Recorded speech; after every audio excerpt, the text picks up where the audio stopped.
So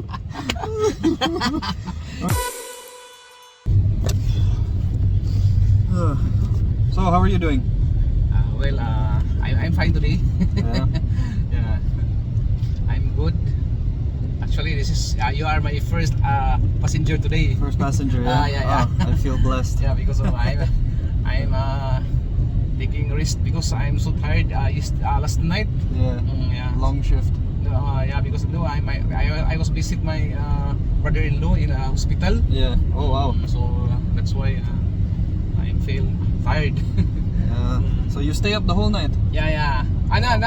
Not the whole night, but maybe I will go home at maybe around 1 o'clock or 2 o'clock in the morning. Yeah.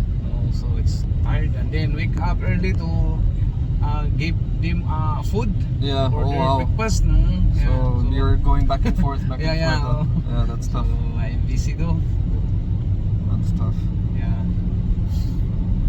In a way, it's okay because it's very important to help our relatives. Yeah, that's true. Yeah. Yeah, family first. Yeah, family first before They always say this. Yeah. before work. So how's this taxi life? Is this good? Are you making good money with the taxi? Like, is it working? Anyway, working compared to taxi was better because you have no boss. Yeah, that's true. Your hour is you can manage your time. Yeah. So it's okay compared to the I'm a salesman before 20 years. Yeah. Oh wow. So I must transfer here because for me because if you want a salesman, the pressure is there. Yeah, The that's true. target is almost High. high. Yeah, that's true. So here it's okay. Even though you must be there to hard work too, but it's okay compared to the You could manage easier. you can this manage way. my time. Yeah, that's true. That's also that's for me it's okay compared to the you have an employer. That's true. Yeah, pressure. Yeah, same with me. In back in the day in Germany, I was working in Dunkin' Donuts. Okay.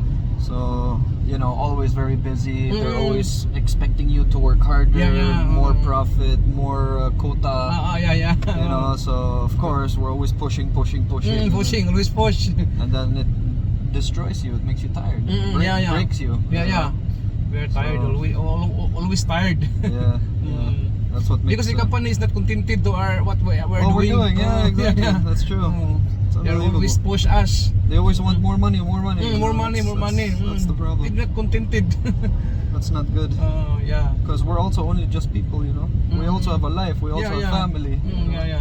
So right now I'm taking my last annual leave because I still have a few days left. Okay. And then I just consume this, and then I think it's about 3 weeks. So and then back to the. And then back again. And so far I've only been here for I think a week. Okay. A week still.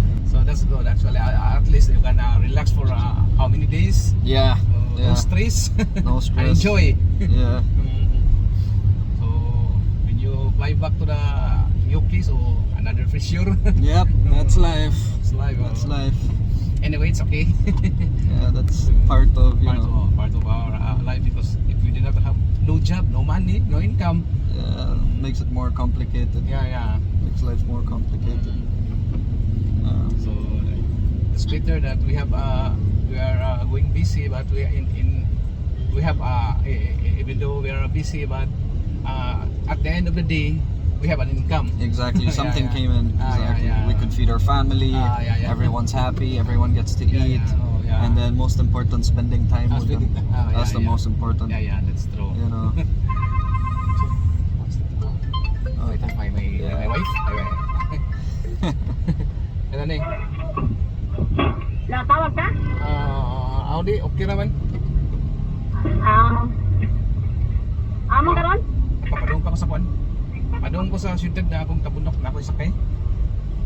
Sige. Aswa mo ron, nakakaon na mo? Manami kaon? Sige, okay. Sige na, tawag ko niya. Because I will, like you, I always check to my family too. I will ask them if they are already eat their lunch. Yeah. What they are doing there. Magkadamo bitaw ko Bisaya lagi kang dako kasi. Kasama din Bisaya. Una ko Bisaya na. Bisaya na ina. Imo mo lisod. Okay na Bisaya. Kamar ka. Bisaya ni ka sir. Bisaya kung dako Bisaya. Ano tawa? Pero pilam. German jud. German dugay na dagadre. Porteng dugaya na. Sa una benching ko katuig pero karon kay in and out gid. Ano to? Pero sa una pagbata jud nako. Andre jud ka nagdako. Dire jud ni dako. Astilan. Nakuha na ka to Bisaya. Maayo na maging Bisaya. Alright. Kumusta naman ato mga SUAVAGE nga mga brad? Stay SUAVAGE. I hope okay na mo diha tanan. Pasalamat din ko ninyo tanan nga sa atong Facebook page nakaigo na jud ta og 2,000 followers. Yes! Salamat mo ninyo mga brad. Unya kuan na jud kog taxi driver ani nakatira na jud kog taxi driver nga gi-prank pero kuya usad medyo story niya kay kapoy man day kay nang ginabuhis taxi driver sad di sad lalin. So mo respeto lang sad ta sa atong mga taxi driver ani, di ba? Sabtan lang sad pud nato ba.